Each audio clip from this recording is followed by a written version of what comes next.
Hi, I'm Jody the mom.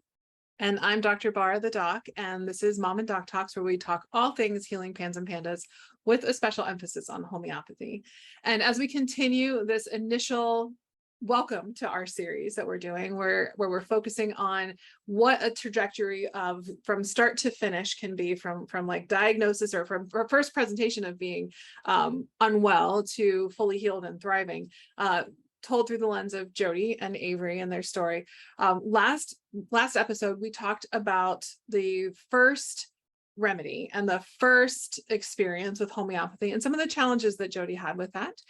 In this episode, we're going to talk about navigating follow-ups and remedy changes and Jody's first big wow, where she realized something was happening with homeopathy, because as you might have picked up from our last episode, it wasn't right away. So Jody, where would you like to start on talking about those first few follow-ups and the navigating remedy changes early on? So we were on our first remedy, and I remember at home, giving doses and being super confused about what I was looking for, what I was supposed to do. You had given me instructions as far as dosing, but I had no idea what I was supposed to be seeing. Like, I still was in the mindset of, I'm going to give these and Avery's going to get better and that's going to be great. And in the beginning, in that first month, I actually saw her getting worse and going into that panic, and then emailing back and forth with you, and you're telling me what to do. And then so we keep going along. And then I remember one of the most significant memories I have from the very beginning is we went out of town and I forgot her remedy. And I was like, oh my gosh, the whole world's going to fall apart. Like, this is going to be awful. And we went out of town for 3 days, and over those 3 days, Avery got significantly better, like way, way better. And I was like, oh my gosh, what's going on here? Holy cow. Not, maybe I shouldn't say significantly better. She got better and I was really confused. So emailed you, then we moved her dosing around, and then things just kept going back and forth. I felt like I would see one thing happen, and then you would explain it to me, and then I would keep going, and then all of a sudden I would be seeing something else. And I just spent so much time in the first couple of months confused about what was going on. And then really, I think in our first follow-up, we changed remedies. And so then we changed potency. Did we? Okay. Yep. Okay. And in that, I was even more confused, because once we changed potencies, the way Avery was responding was a little bit different too. It was like, all of a sudden I was like, holy cow, here's some strong aggravations again. We were kind of past the stronger aggravations. And so it felt like everything was changing all the time. And I just spent so much time completely confused about what was going on, and literally sending you way too many emails trying to figure out, just because I didn't understand what I was seeing. Yeah. I think one of the things that can be really challenging for folks, especially in the Pans and Pandas community, where we have a greater sensitivity to everything, and so therefore a greater sensitivity to even homeopathic remedies, which are generally some of the most gentle things you can use for health. It can be really challenging to navigate that initial worsening that you sometimes see. And especially in the case where you said, like, you forgot to give it for a couple of days, or you didn't have it with you and things got better. How did you personally navigate that disconnect or that dissonance that you probably had, where you're like, this person is having me give this thing, I give it, it clearly gets worse, and then when I don't give it, it gets better. How is this not a bad thing that I'm giving this to somebody, and when I don't take it, that, like, to me, coming from the conventional model, where before you really fully understood how homeopathy works, and that we're causing a little bit of that primary action that you're getting because they're so sensitive, so that we can get that rebound secondary action that we've talked about before on this podcast, in a previous episode. How did you I mean, was it just pure luck, pure faith, pure desperation that kept you going and being willing to talk to me? Was it, did I talk you through it in ways that helped you connect with, okay, this is okay, and this is how it's happening? Like, how'd you get through that? In the beginning, not very well. I spent a lot of time, Billy and I spent a lot of time going, that Dr. Barr is just crazy. Like, this is crazy. Like, what in the world is, like, how could she possibly be asking us to give Avery this thing over and over again that is making her worse? But then the further we got in, the same thing, it was the same thing happened over and over again, a little bit worse, couple of rough days, and then each day got a little bit better, and then she was improved. And after that happened so many times, we started to realize that each time she came out of an aggravation, she was a tiny bit better. And it wasn't even something that we really recognized in the moment. It really took going to those follow-ups and getting through multiple follow-ups to realize, oh, okay, things are getting tiny bit better each time. And then even after that, it still remained hard. It was still hard. And we literally I would like coach Billy through it. I'd be like, okay, I'm gonna give her a dose. This is what's going to happen. We're going to see this get worse. But then we'll spend about 3 days coming out of it. And then after those 3 days, we'll be better. And it was like, I feel like armoring up. We would armor up and give a dose. And it's almost like, like the football team before they go out on the field, they're getting all pumped up and hyped up and getting themselves ready for it. It was like I felt like that with every dose. I was like, all right, come on, Jody, you can do this. Like, keep calm, stay centered and focused, just observe the symptoms and come out of it. It was still hard. It was still really hard to do, but we couldn't deny the pattern that we were seeing. And that made it easier for us. I'm sure it helps that you saw it with multiple different remedies too. So it wasn't like it was easy to conceptualize at first, like, no, this medicine is wrong. This medicine is bad. We need something different, because something different she'll respond differently to.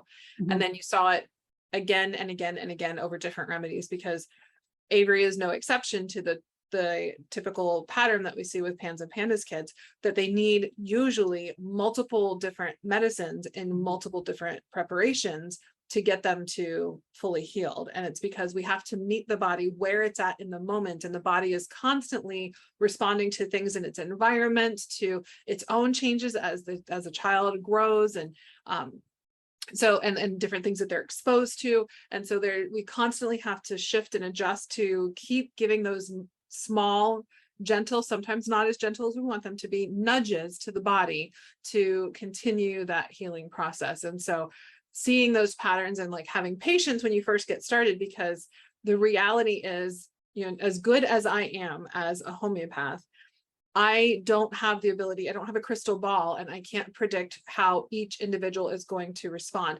I may be a little bit better at having a good guess about how somebody is going to respond now because of practice and over time, depending on how they've responded to other treatments and other modalities, but it's not 100%. Nothing in health is 100%.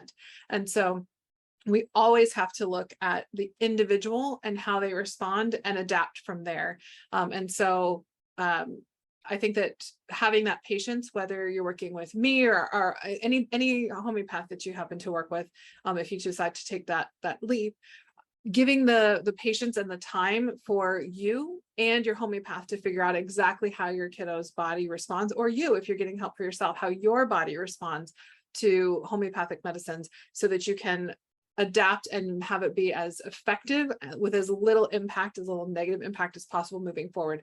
And keeping in mind, Jody, I mean, this is maybe a good time to talk about it, because with homeopathy, as I said in a very early episode, we're always looking for the minimum effective dose. And ideally, we can get to the minimum effective dose that causes little to no aggravation before we, basically that's the goal, right?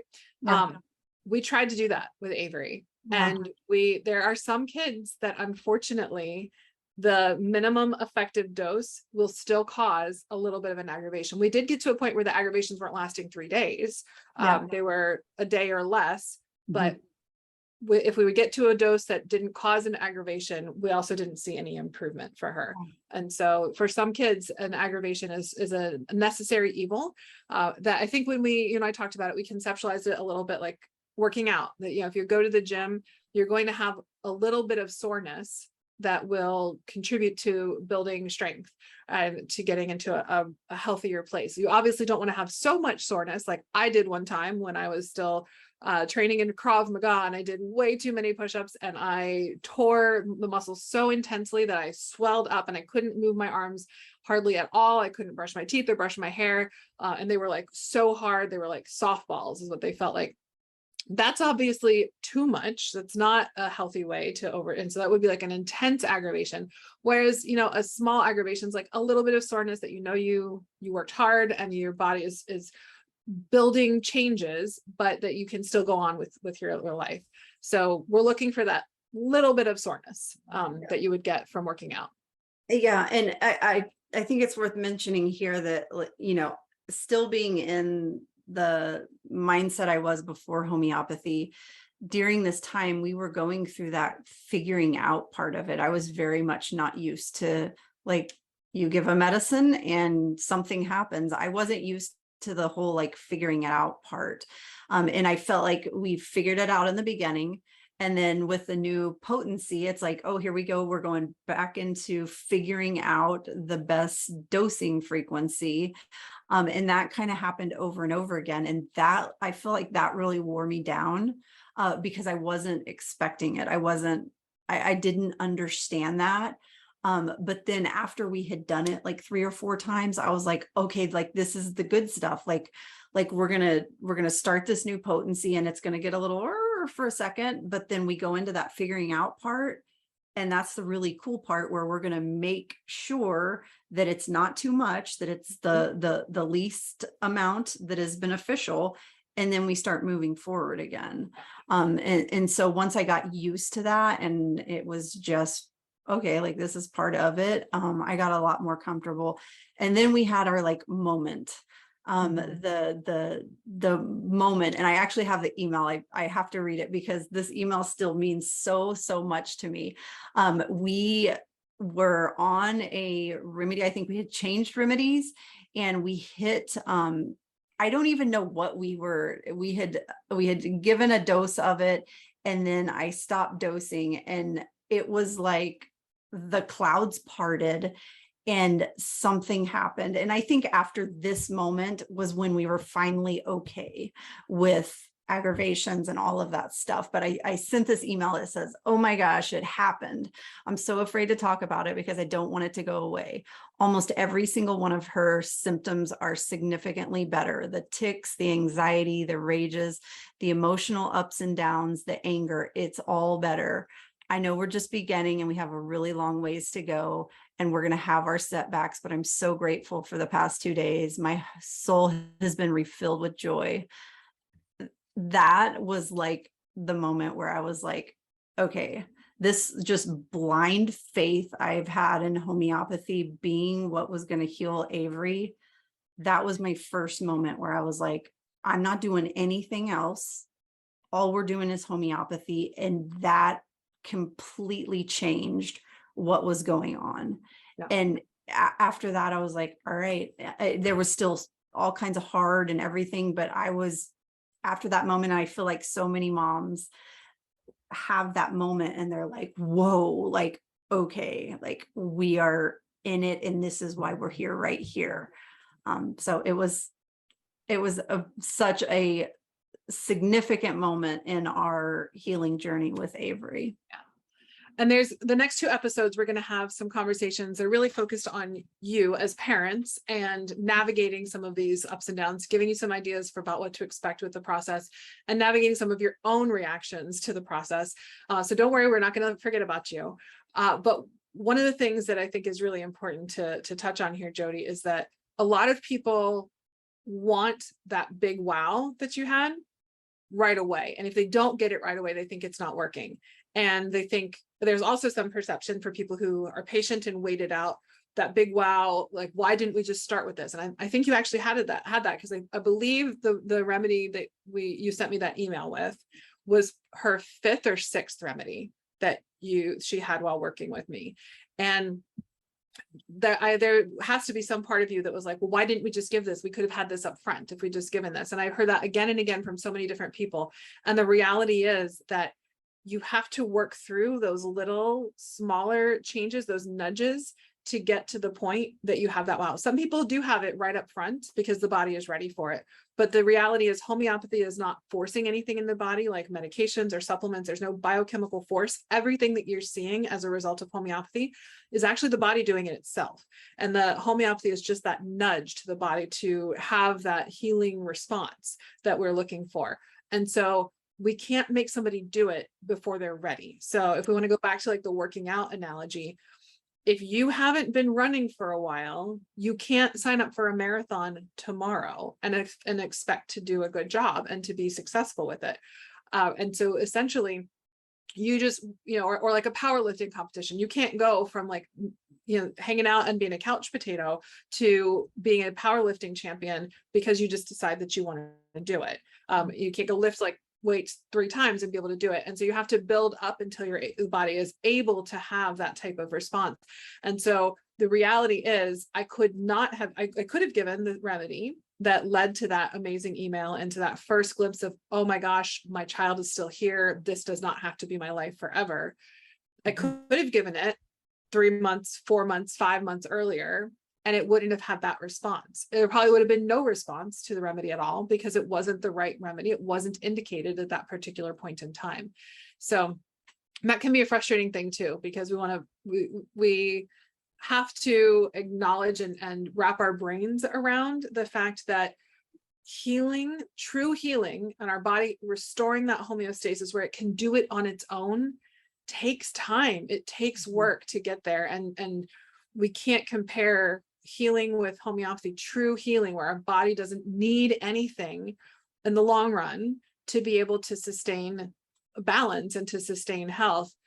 You can't get there really quickly like you can maybe with a medication or supplement that will eventually wear off in time and become ineffective, or that if you ever miss it, that everything falls apart. And it just takes time. And that's what we're going to spend our next couple of episodes talking about. So in our very next episode, we're going to talk about the ups and downs of healing and learning with homeopathy, because that's another thing that Jody really had to work through. And she'll tell you about some of her experience with that. And that challenge where you question whether it's working because it works so differently than what you're used to. So we're going to talk about that in our next episode. I hope that you'll join us there. Bye, guys.